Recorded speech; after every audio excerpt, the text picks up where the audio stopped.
Students, today's topic is DNA is the genetic material and it was proved by Alfred Hershey, Martha Chase 1952 में। तो इसके पहले experiment कहाँ तक पहुँचा था? डीएनए एक हेरिडिटरी मटेरियल है। Already Oswald Avery, Colin MacLeod, McLean McCarthy 1933 to 44 10 years तक एक्सपेरिमेंट किया था by the help of 3 types of different enzymes, proteases, RNS, DNS and ये सब एंजाइम द्वारा जो एक्सपेरिमेंट किए थे माइस के साथ, फाइनली आविष्कार वो लोग कर चुका था कि हेरिडिटरी मटेरियल डीएनए ही है, नॉट आरएनए, नॉट प्रोटीन। तो बट ये जो एंजाइम लेके एक्सपेरिमेंट किए थे इसलिए एक्सेप्टेबल नहीं हो रहा था।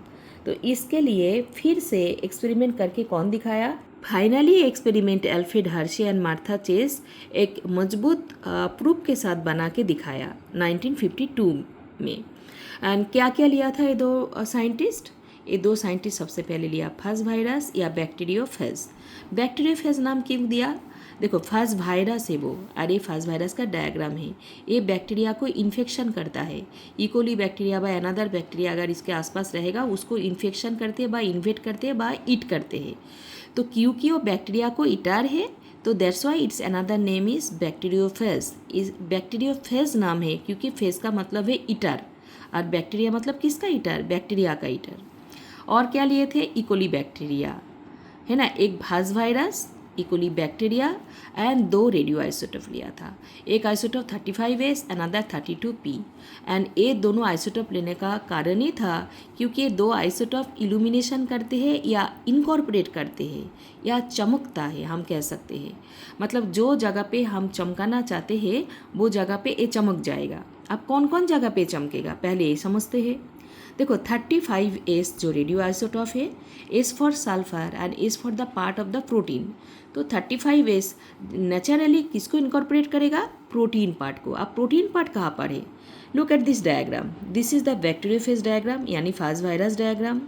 फाज वायरस डायग्राम का जो आउटर स्ट्रक्चर है, मैं क्या लिखी? Outer structure made by protein. तो इसका जो आउटर स्ट्रक्चर देख रहे हो, ये टोटल इसका जो बॉर्डर यहाँ तक भी इसका टेल, ये पोर्शन सब प्रोटीन से बना हुआ है। और अगर हम 35S इस जगह पे यूज़ करेंगे तो ये सारी जगह पे 35S चमकने लगेगा। ठीक है।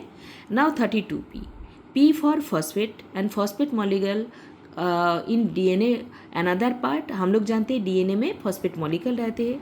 तो नेचुरली 32P जो रेडियो आइसोटोप है वो इनकॉर्पोरेट करेगा डीएनए का पार्ट। और डीएनए पार्ट कहाँ रहता है? इनसाइड में। तो वायरस का इस वाला पार्ट 32P से चमकता है एंड आउटर का प्रोटीन पार्ट 35S से चमकता है। ये बहुत इंपॉर्टेंट है, याद रखना है। एंड साथ साथ बैक्टीरियोफेज का डायग्राम का भी याद रखना है। अब चलते हैं एक्सपेरिमेंट की तरफ।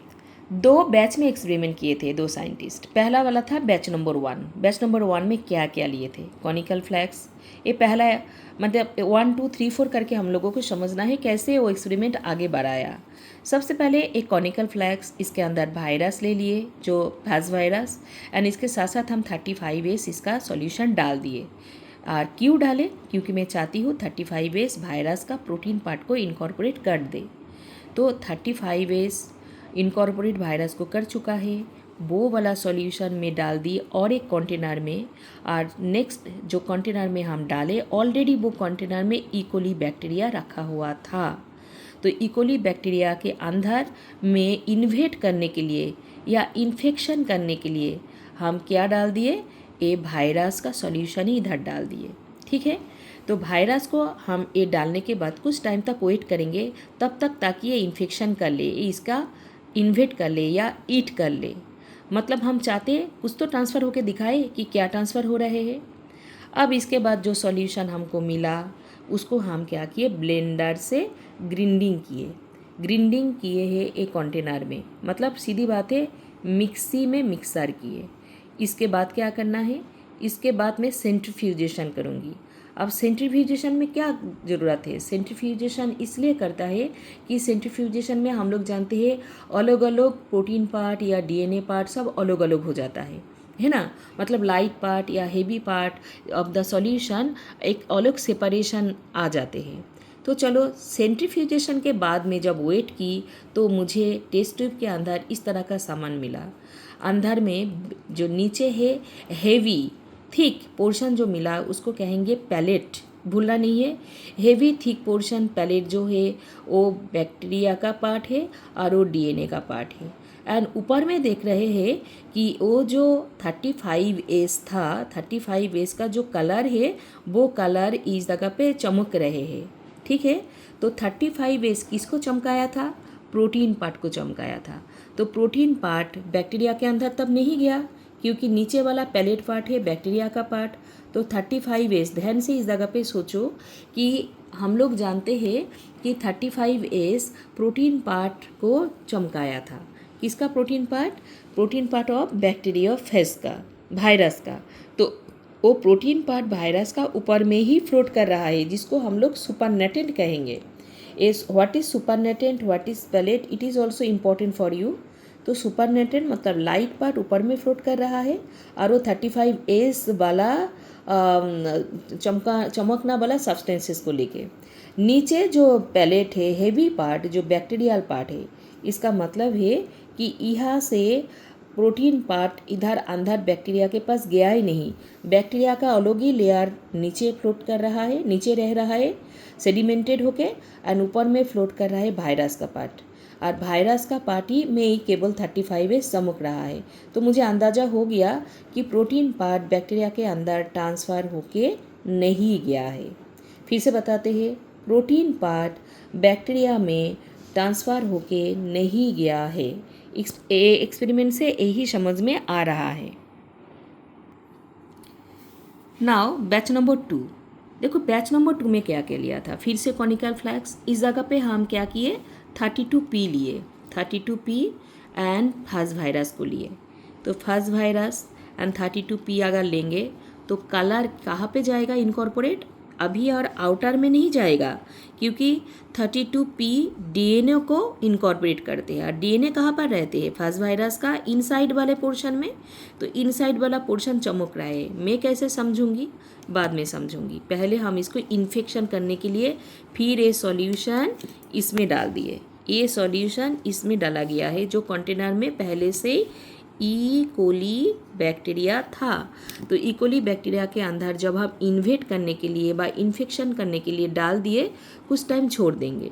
इसके बाद फिर से इसको ब्लेंडर में ग्राइंडिंग करेंगे, मिक्सअप करेंगे, फिर सेंट्रीफ्यूजेशन करेंगे। नेक्स्ट इस जगह पे होगा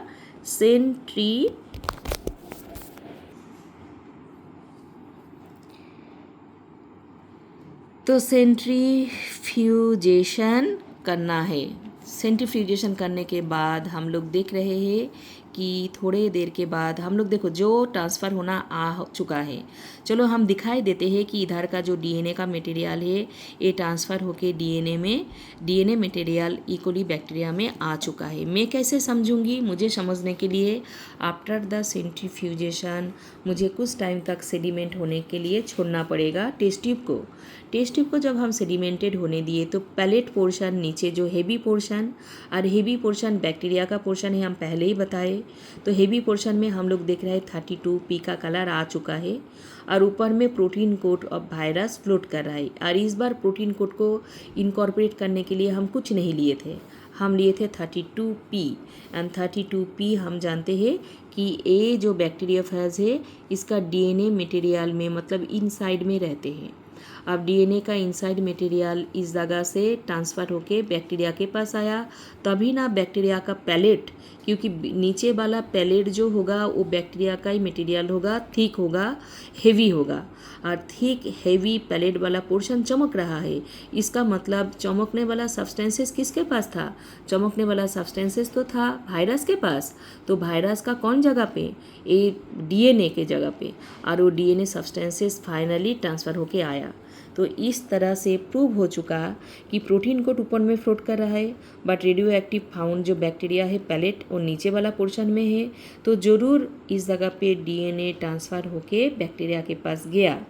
तो कंक्लूजन में क्या हुआ बच्चों?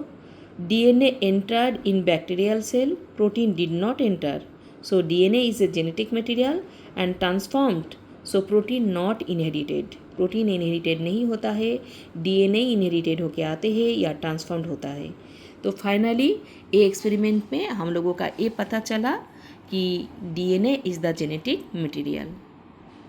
Till then bye bye.